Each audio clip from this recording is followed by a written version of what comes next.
They've been teaching people from children to adults that they've all got this inherent racism in them and that we shouldn't be colorblind and everyone should be seeing color and all of that. And it's regressive. The man we are about to watch, Zuby, is a political commentator, a podcaster, and a rapper that shot to prominence when he broke the female deadlifting world record, whilst identifying as a woman, of course. But the reason why he has stayed around is because he's a very intelligent guy, Oxford educated, who has lived around and seen much of the world and has a broad perspective, which people really enjoy hearing, myself included. And this video exposes BLM in a way that is absolutely undeniable for who they really are. So make sure you're following Zuby and let's get into the clips. Your thoughts on all this?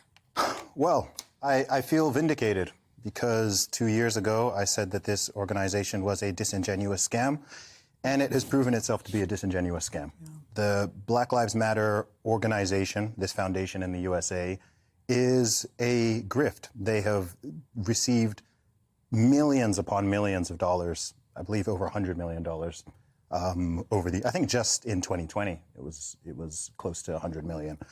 So this organization has been capitalizing off of unfortunate deaths and tragedies and guilt-tripping people to send them lots of money and donations, which I believe most people think is going to go to a good cause.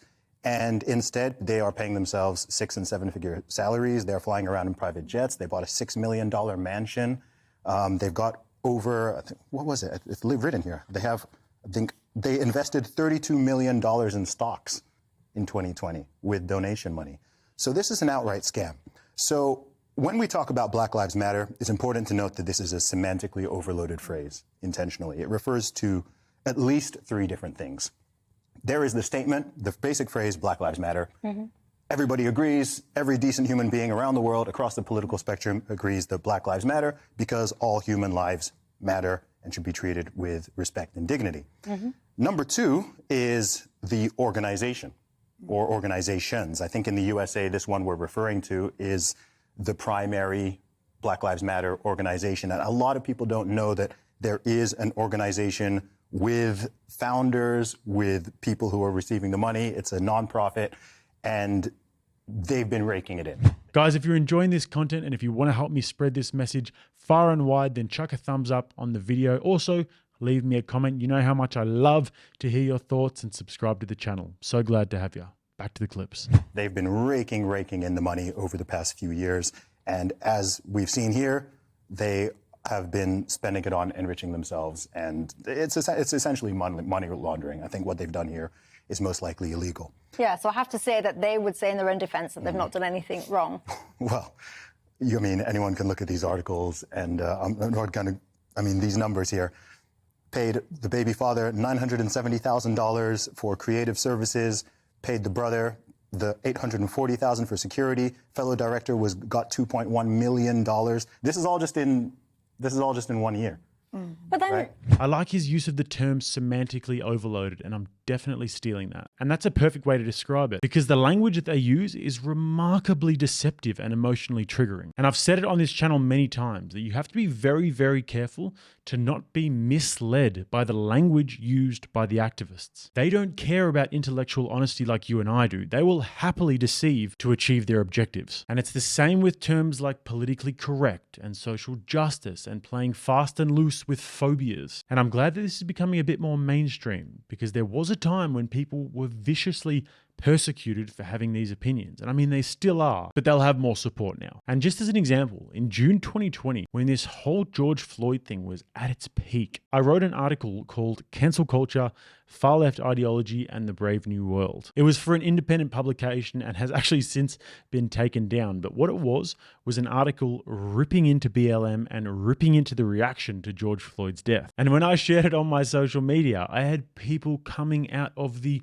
woodworks to rip into me. There were literally triggered white girls with colored hair coming out of the trees everywhere I went to tell me how evil I was. I'm sure you'll all remember the attitudes of people at that time. And since then, we have seen BLM slowly unravel as an organization, which the people who were looking at it critically said they would. And in this video very soon, I will shine a light on exactly how that has happened and the fraudulent events that prove it. But in the meantime, Let's have a listen to somebody trying to apologize for them. So, Emma, the challenge is because every decent individual, which hopefully is the majority of people, want to see racism stopped and ended. And, you know, when something comes along, and I think this whole kind of Black Lives Matter, it is like now a complex web of you've got different charities, foundations. So for some people, it's a hashtag. For others, it's a slogan, you know, movements, whatever. And it has all become this kind of ball of if we take BLM as, well, let me ask you this. Do you think even the BLM thing is tarnished? Is it still a trustworthy brand, if you like, when it comes to the fight against racism? Zuby's shaking his head. It never was. I think it's really important that you separate the concept of Black Lives Matter as a campaigning phrase, a positive campaigning phrase. The simple conception that Black Lives Matter and that saying separately Black Lives Matter is important when, particularly in America, and too much of the importation of some of this to the UK, where we have very different structural elements in racism, and it's completely different. And when we import an American attitude towards racial relations, it's actually very unhelpful because we have very different struggles and different attitudes. From what is an organisation that does not, on the surface and from these stories, appear to be well managed or managed in such a way that is doing what it is set up or supposedly set up to do.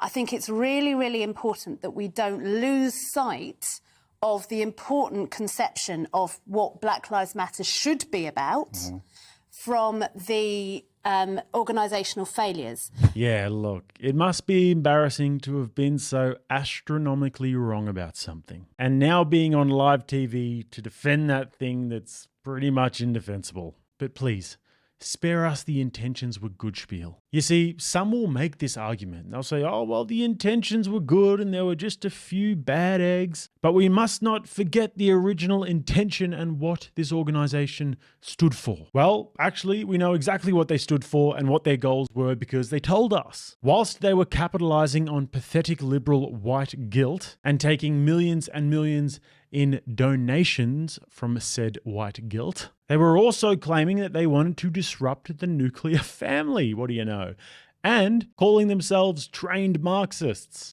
We are trained Marxists. So all you had to do was look at those facts and put 2 and 2 together and realize that these people were out for a revolution. They want to see the downfall of Western civilization. Their goal is a Marxist revolution. So they're going to use events like George Floyd's death to capitalize on that and create havoc. These events were always a Trojan horse, but all you had to do was look a little bit deeper, as Zuby did. Now for a little bit on the financial side, which is extremely important in this discussion. I'm keen to come back on that, but Harriet, I'm conscious you've not come in. What's your thoughts? Well, I would think this is something that's been happening more and more, and it is very sad. I mean, we've seen this with identity politics, exactly the same thing. At the beginning, every right-minded person believes, you know, Black Lives Matter and that trans men and women should have equal everything with everybody else. And yet both have been taken over in the same way and actually used to cause division and hatred and violence. And both, I think, have been run almost as extortion rackets. Yes. That we have to pay lip service, otherwise, you know, you're going to lose your reputation, you're going to lose your career. And it's very, very sad, the way this has happened. And it's actually promoted, you know, great distress and not brought about the good things that we were led to expect it would. So Zuby mentioned before what they're doing is pretty much money laundering and it's probably illegal, and now this lady is calling it an extortion racket. And actually, this is from a year ago, so it's gotten a lot worse since then. And more has continued to come out about these frauds. Since the George Floyd riots, when all of the self-flagellating white people got on their knees and started issuing groveling apologies to people of colour for things that had absolutely nothing to do with them, and celebrities were all posting on their stories saying how they were donating all of these millions to Marxist organizations like BLM that were raking in tens of millions. I take responsibility. Black people are being slaughtered in the streets, killed in their own homes. These are our brothers and sisters. It is time to take responsibility. Call out hate, step up, and take action. These Marxists have been doing what all good Marxists do and embezzling all of their money for their own personal and financial gain. And Candace Owens did a great job of exposing this in The Greatest Lie Ever Told. Recommend that documentary. But the tax filings of BLM show that they had more than $42 million in assets. They spent more than $12 million in a year on luxury properties, including a $6.3 million property in Toronto and a $6 million compound in LA with 6 bedrooms and a very necessary swimming pool for Black lives. All while leader Patrisse Cullors amassed a $3.2 million property portfolio. She also got caught spending $26,000 at a meeting at a luxury resort in Malibu. And in September last year, a coalition of grassroots BLM organizations filed a lawsuit against BLM Global Network Foundation for allegedly siphoning over $10 million from donors. But more recently, BLM is headed for insolvency after plunging over $8.5 million in the hole. But it doesn't stop there, because at the same time, Patrisse Cullors' brother, I shit you not, was being paid $1.6 million for security services in 2022. My man must have had his crew in golden armor, whilst another board member earned $1.1 million for consulting. Lucky they're a not-for-profit, hey? And honestly, the list just goes on. But it's clear by now that these greedy criminals clowned and ultimately ripped off a massive amount of people in the world. Yet we still get people with BLM in their bios and virtue signaling and taking the knee.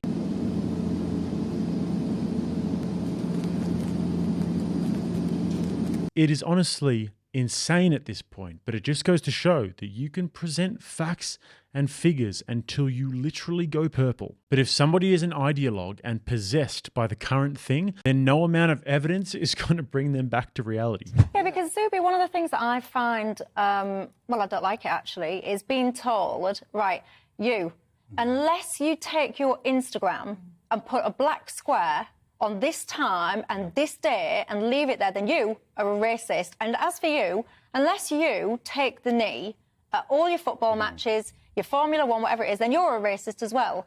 And I really reject that, actually. Why are you scrunching your face up? You don't think that happens? I think there's a spectrum here, and we're talking about two very extreme ends of it. And I actually think most of us exist in the middle of that spectrum.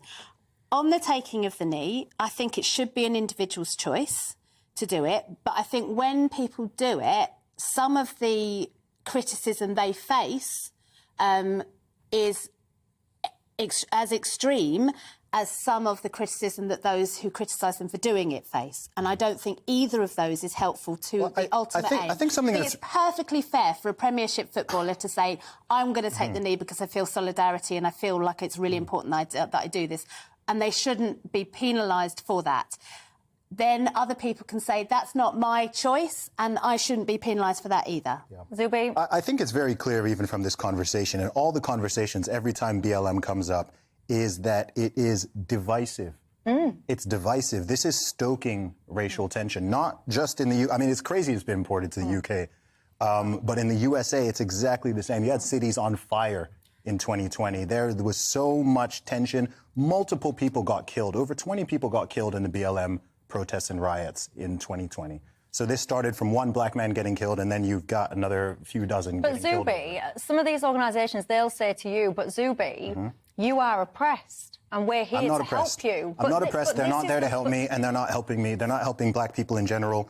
They are helping themselves. The way you stop racism is by people not being racist. It's not by calling everyone racist. It's not by making false and unkind accusations against everyone. It's not about virtue signaling and putting up hashtags and black squares and kneeling down. It's about simply treating people as equals. That's all it takes. And do you buy into, in this day and age, because there is a suggestion that in the here and now, in this day and age, that many aspects of society, whether it's institutions or whatever, are fundamentally racist. Do you think that that is the case in today's society?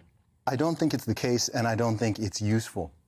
These terms, systemic, structural, institutional, racism, they're popular because they're these apparitions, they're these ghosts where you never need to define anything or be precise. You just say, oh, the system is racist, the institution's racist. You can just throw it out there and people just nod and cheer, but you can't fix a problem like that. If you want to deal with individual instances of racism, you need to be able to identify them, highlight them, and then you can deal with that individual issue. If you just say, oh, the whole system, the whole country, top to down, is racist, then that doesn't help anyone apart from the activists. Yeah, because it's almost what constitutes or what people want to say constitutes racism.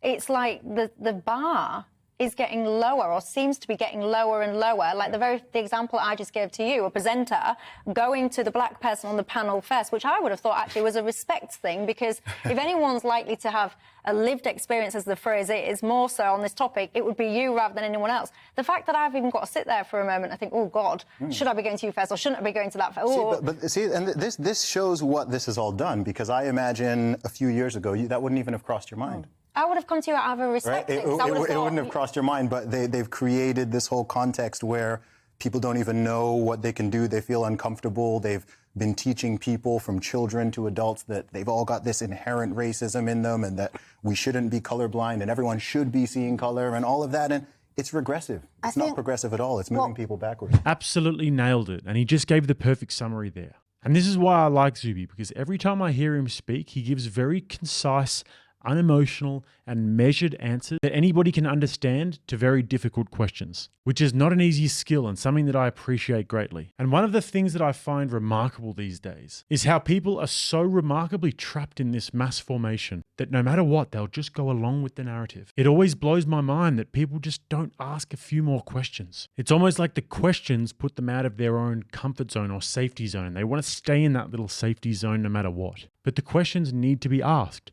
like, what exactly are these systemic racial barriers that you talk about? Why is it that the race narrative has been so greatly amplified over the last few years? Why is it always white liberals jamming this narrative down my throat? Why is it that if we are so worried about racism that we're not turning our attention to other parts of the world that are actually enduring serious forms of racism and slavery? Like, why do we only ever hear about the most diverse and tolerant societies and how evil they are? Why do I just follow the current thing like a hamster on a wheel? Luckily though, we have individuals like Zuby and others who are able to look at these issues and pick them apart and observe them from a more worldly bird's eye perspective. And if you guys want to follow my other channels, hit that link in the top of the comments and the bio, and also get at me on social media. And if you want to watch another video, click right here. Until next time, I'm Jake. This is RattlesnakeTV, keeping you armed and dangerous.